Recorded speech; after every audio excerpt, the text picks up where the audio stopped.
मार्गशीर्ष महिन्यातला तिसरा गुरुवार यंदा 11 डिसेंबर 2025 ला आहे. बोलता बोलता मार्गशीर्ष महिन्यातला तिसरा गुरुवार सुद्धा येणार आहे. आता या तिसऱ्या गुरुवारी अगदी ज्यांना शक्य असेल त्यांनी तिसऱ्या नाहीतर चौथ्या गुरुवारी पण तुम्ही करू शकता. आपल्याला काय करायचं आहे, ह्या गुरुवारच्या निमित्ताने आपल्याला भगवान विष्णूंची सुद्धा सेवा करायची आहे. तसं तर दर गुरुवारी मार्गशीर्ष असो किंवा कुठला पण गुरुवार असो, भगवान विष्णूंची सेवा करणं खूप महत्वाचं मानलं जातं. आता तुम्हाला काय करायचं आहे, मार्गशीर्ष महिना हा भगवान विष्णूंचा अतिशय प्रिय असा महिना आहे. म्हणून तर ह्या महिन्यात आपण भरपूर भगवान विष्णूंची सेवा करत असतो. त्याच्याबरोबर लक्ष्मीचे व्रत आपलं चालू आहे. लक्ष्मीचं पूजन आपण दर गुरुवारी करत असतो. बऱ्याच घरात रोज सेवा चालू आहे माता लक्ष्मी आणि भगवान विष्णूंची. अगदी तुम्हाला रोज करणं नाही शक्य झालं तर आजच्या दिवशी, म्हणजे ज्या दिवशी तिसरा गुरुवार आहे त्याच्या दिवशी तुम्हाला जिथे माता लक्ष्मीची मांडणी करणार आहात ना, त्याच्या शेजारी तुम्हाला तुळशीची पूजा करायची आहे. आता ही तुळशीची पूजा कशी करायची ते तुम्हाला सांगते. अर्थात आपल्याकडे तुळशी वृंदावन असेल, एका कुंडीमध्ये आपण तुळशीची स्थापना केलेली असते. तर जिथे मांडणी आपण करतो ना, त्याच्या शेजारी तुम्हाला तुळस ठेवायची आहे आणि त्याची सुद्धा पूजा करायची आहे. गुरुवार असल्यामुळे आपण तुळशीला कच्चं दूध अर्पण करत असतो. तुळशी मातेची पूजा करत असतो. भगवान विष्णूंना तुळस खूप जास्त प्रिय आहे आणि तुळशीला विष्णुप्रिया म्हणून ओळखलं जातं. मग माता लक्ष्मी सोबत तुळशी वृंदावन आता खूप जड असेल आणि जर ते तुम्ही इथं आणू नसेल शकत तर तिथेच तुम्ही पूजा करू शकता. जिथे तुम्ही माता लक्ष्मीची, म्हणजे काही ठिकाणी तुळशी वृंदावन किंवा तुळशी कट्टा खूप मोठा असतो, तर तुम्ही आपण घरापर्यंत आतपर्यंत नेऊ शकत नाही. मग अशा वेळेस जिथे तुळस असेल तिथे तुम्ही पूजा करू शकता. नाहीतर उचलून आणून ठेवणं शक्य असेल तर तसं तुम्ही करू शकता. काय करायचं आहे, तुळशीला आपण दूध वगैरे अर्पण करत असतो, पाणी वगैरे सगळं अर्पण करून झालं. आता काही ठिकाणी असं आहे की मार्गशीर्ष गुरुवारची मांडणी काही ठिकाणी सकाळी केली जाते, कोणी दुपारी करतं, कोणी संध्याकाळी करतं. एवढंच आहे की ती पूजा देवीची कहाणी वाचण्याच्या आधी तुळशीची पूजा करावी, हळद कुंकू अक्षता अर्पण करावी, साखरेचा नैवेद्य अर्पण करावा, त्याच्याबरोबर धूप दीप ओवाळावं. ज्या पद्धतीने माता लक्ष्मी समोर आपण शुद्ध गायीच्या तुपाचा दिवा लावत असतो त्याचप्रमाणे तिकडे सुद्धा, म्हणजे तुळशी समोर सुद्धा तुम्हाला शुद्ध गायीच्या तुपाचा दिवा लावायचा आहे. कधी? जेव्हा तुम्ही पूजा करणार असेल तेव्हा, म्हणजे अर्थात जेव्हा दिवे लागण्याची वेळ होते तेव्हा आपण तुळशीजवळ सुद्धा दिवा लावतच असतो. पण काही ठिकाणी जर सकाळी मांडणी करायची पद्धत आहे, बायका सकाळीच मांडणी करून ठेवता, मग अशा वेळेस तुम्ही सकाळी तिकडे दिवा लावायचा आहे. आणि जर तुम्ही संध्याकाळी मांडणी करणार असेल तर मग तुम्ही संध्याकाळी देवीजवळ दिवा लावल्यावर तुळशी समोर सुद्धा दिवा लावायचा आहे, प्रार्थना करायची आहे आणि नंतर देवीची कहाणी वाचायची आहे. हे करून झाल्यावर मार्गशीर्ष महिन्याच्या, आता काय झालं ना, दत्त जयंती होती, बऱ्याच काही अडचणी होत्या, तर आपण सत्यनारायण करू नाही शकलो तर ह्या दिवशी आवर्जून सत्यनारायण करावं.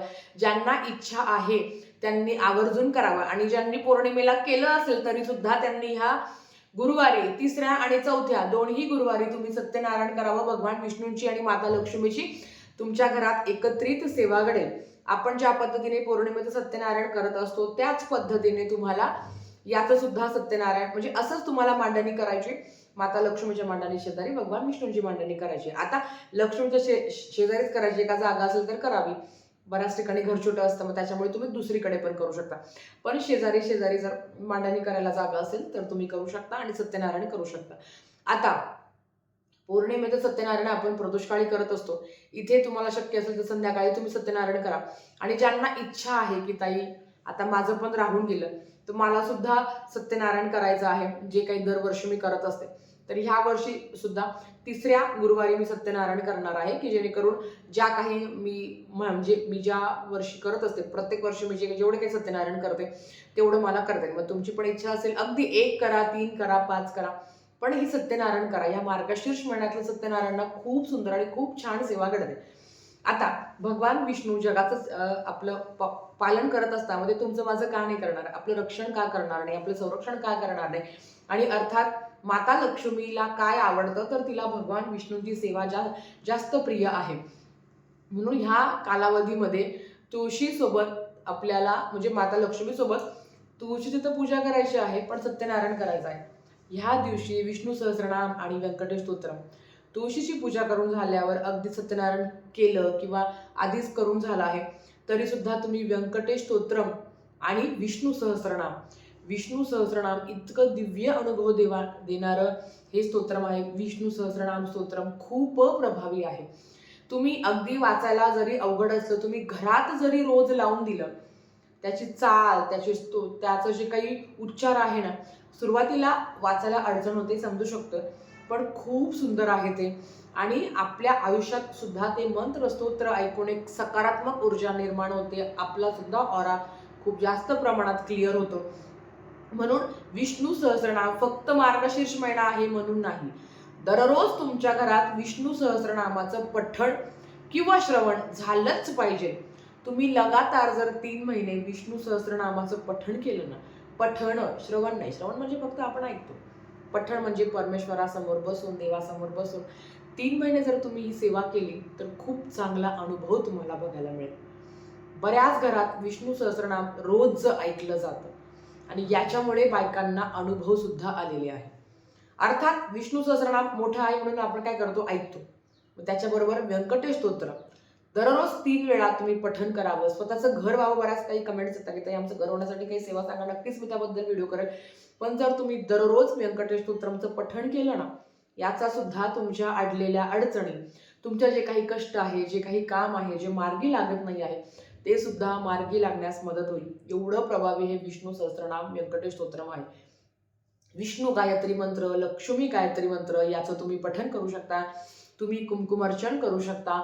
ज्यांना पहिल्या आणि दुसऱ्या गुरुवारी काही सेवा करायला जमलं नाही, ज्यांना लवंगाचं अर्चन करणं जमलं नाही, जेव्हा काही कारणांनी पहिल्या आणि दुसऱ्या गुरुवारी सेवा करायला जमली नाही, त्यांनी ह्या 2 गुरुवारी सुद्धा सेवा करू शकता.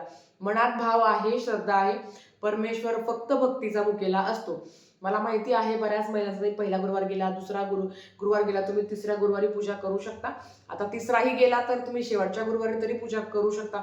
काहीच न करण्यापेक्षा काही केलेलं नेहमीच चांगलं असतं.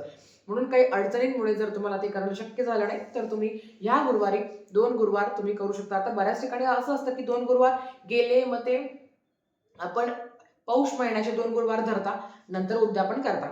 तुमची इच्छा असेल तर ते सुद्धा तुम्ही करू शकता. शेवटी श्रद्धा, विश्वास महत्वाचा आहे. सेवा किती आपण तळमळीने करतो ना, हे महत्वाचं आहे.